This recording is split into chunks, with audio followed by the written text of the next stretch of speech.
My name is Annie Gamache, and I grew up at the edge of a forest, Cibola Forest. Now I live here, on the edge of a university, in the middle of a city that continues to grow and expand.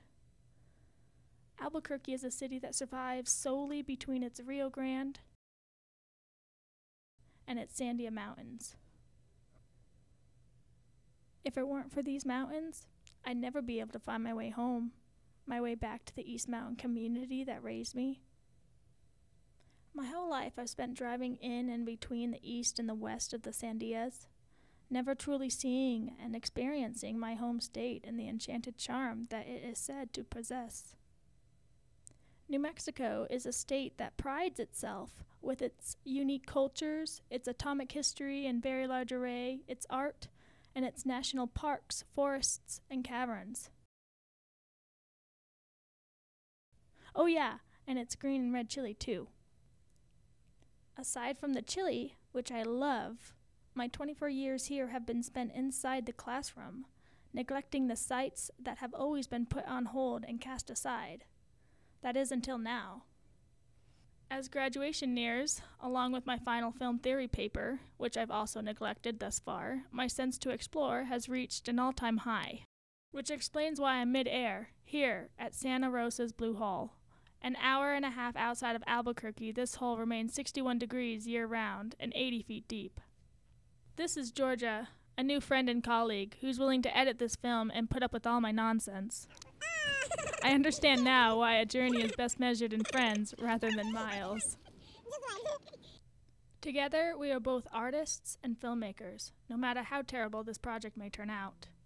It is the art that flourishes from a sense of adventure and a life well lived and experienced in my home state that I have yet to fully learn and appreciate.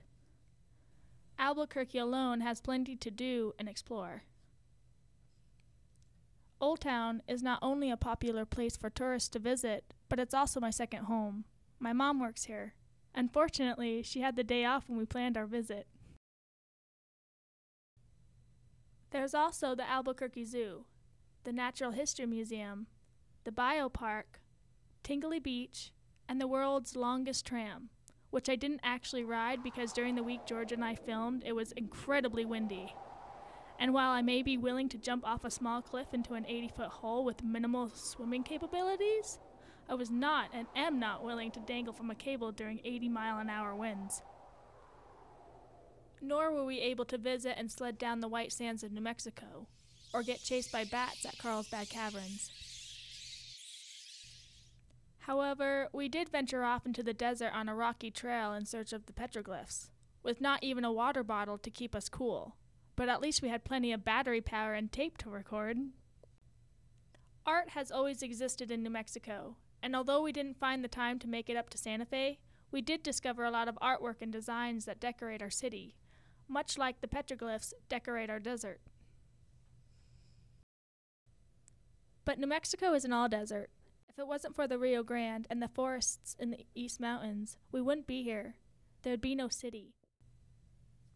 So as I think about what it is that makes New Mexico enchanted, it becomes clearer that not only is it the sights and national attractions and ancient histories that lure travelers to our state, but also the opportunity for adventure, to dive into the depths of the eternal landscape and geography of the soul.